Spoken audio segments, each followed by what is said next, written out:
I would like to open our budget hearing and just say welcome to everyone who's joined us for this tonight. And I'll turn it over to Dr. Davis. Thank you, Madam Chair, members of the board. Tonight we open our first of two required budget hearings for the adoption of the FY23 budget.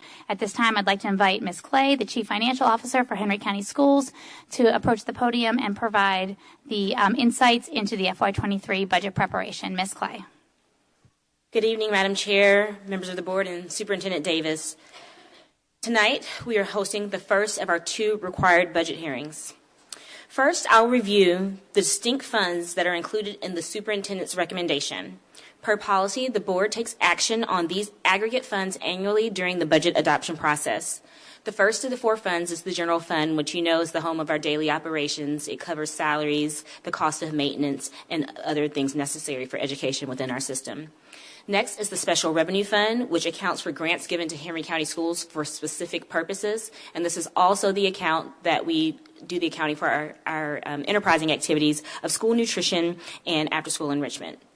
Next is the Capital Projects Fund, which includes the revenues and expenditures related to the capital improvement projects authorized by this board.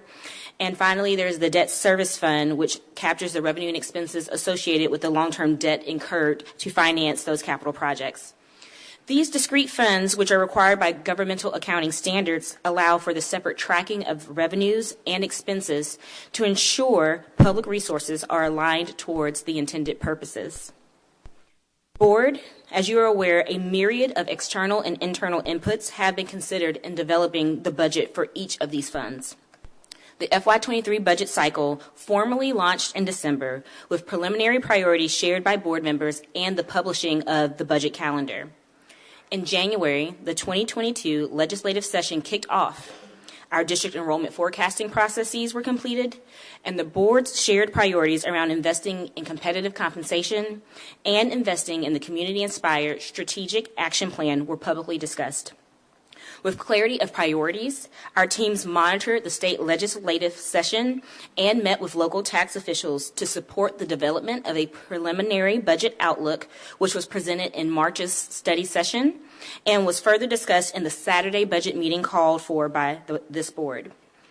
Since this workshop, the legislative session has closed, which included the adoption of the FY23 state budget, and the local tax digest assessment review has been completed. Availability of these insights positions our system to bring forth the superintendent's budget recommendation this evening. Starting with the general fund. At the top of the slide, you can see the recap of our prior two fiscal years' adopted revenues, as well as the forecast of revenues for FY23, which totals $441.9 million.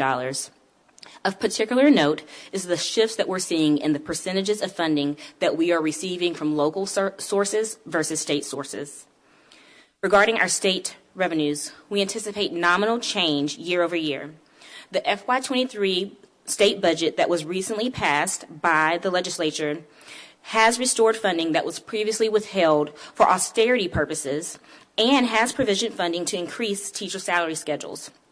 The state's budget also included a statewide reduction to the equalization grant program. When we evaluate these factors in the context of Henry County Schools specifically, we anticipate that all of the gains in state funding will be offset. Turning our attention to local revenue sources, we anticipate year-over-year growth of at least $32.5 million, assuming the local tax digest growth of 15.5% is realized. This is an improved outlook since we began our budget preparation as a part of this FY23 budget. And while we do not anticipate this unprecedented growth to be repeated, it is a testament to the current growth of the Henry County economy and the growth of our community, and it underscores the important role that a quality education plays in communities that are thriving. The superintendent's recommendation for general fund expenditures for FY23 is in line with the available revenues, resulting in a per student expenditure of $10,297 per student, which represents a $510 investment per student increase compared to our FY22 budget. And this is an increase of $926 per student compared to the FY20 budget. This recommendation continues our system's persistence in putting resources close to students, with 97% of the funding aligned to teaching, learning environment maintenance, and direct student services. Finally, this budget recommendation aligns to this board's expectation of investments in competitive compensation and the strategic action plan, and I will highlight some of these details later. Turning to the other governmental funds requiring action, we anticipate availability of $72.7 million in special revenue funding to address the specific needs and programming that is required per the source of funds. Expected expenditures total $72.4 million. And as a reminder, the Special Revenues Fund is comprised of grants, and some of these are on a reimbursement basis. This fund also includes our enterprise activity, and it also captures any school-based accounting activity. The last two funds we will review are the Capital Projects Fund and the Debt Service Fund. Regarding capital projects, the board's sale of bonds during FY22, which is our current fiscal year, will provide the income that is necessary to pay for $60.9 million in costs anticipated across the East Plus 5 and East Plus 6 projects in FY23. The revenue that you see on the slide of $687,000 is related to interest that will be earned on the bond proceeds that are sitting in a construction account. The debt service accounts for tax proceeds that are explicitly dedicated for the repayment of debt held by Henry County Schools, and we forecast the collections to be $87.4 million, and the debt schedules require repayments of $45.1 million. A budget is a fiscal commitment. It ensures that stated priorities have resources aligned so that the goals can be achieved. The foundational work this board has done through policy development and the development of a comprehensive, community-inspired strategic action plan provided a clear compass that guided the prioritization of the funding available in new investments in FY23. In accordance with this board's shared priorities, I would like to highlight the competitive compensation investments and the strategic action investments that are included in the superintendent's recommendation. To achieve an exceptional learning experience for every student and to operate as the high-performing school district that our community desires, we must attract and retain the best talent in the profession across all job families. Accordingly, the FY23 budget proposal includes an increase to current salary scales by 1% for all employees and honors salary steps of eligible employees based on their years of service, and this can yield an additional 1 to 3% increase. Additionally, the recommendation includes targeted investments above the 1% in job families elevated in the compensation and classification study. In prior sessions, we have had the opportunity to review the recommendations for job families that were included in the Phase 1 of this compensation and classification study. And these were teachers and paraprofessionals and our school nutrition staff. For teachers and paraprofessionals, we are anticipating this recommendation to provide an 8% increase year over year.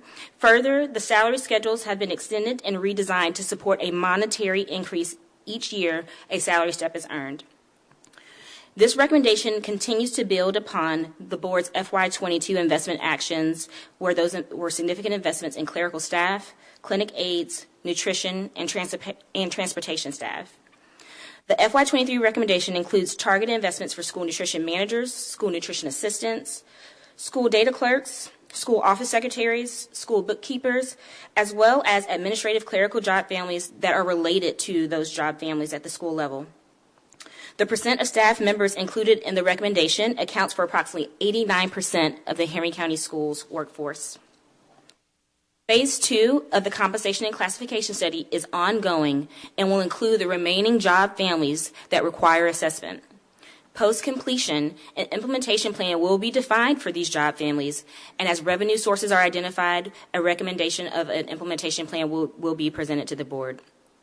We believe our students deserve the most effective teachers, leaders, and staff, and are committed to continue progress towards a competitive strategy for all job families. The budget recommendation includes targeted investments in high-quality instruction and support services as well.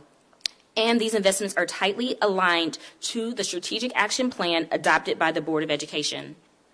New school-based positions have been recommended to support the implementation of comprehensive STEM programming within each elementary school. and to provide each middle and high school with a teacher allotment to support advancement of the board's expectations around fine arts as articulated in the Strategic Action Plan. Additionally, each school will be provided with a one-time allocation of $600 to support purchase of resources to launch or enhance STEM or fine arts programming. There are additional positions anticipated to address growth in the operational and digital infrastructure of the district and to accomplish the Board of Education's strategic initiatives related to language access, after-school enrichment, and the creation of a Henry County Schools Foundation. Board, your leadership and your unified governance allowed our system to approach this budget with a long-term planning strategy and approach it with a laser focus on investments that deliver on this board's beliefs and our community's desires for our school system.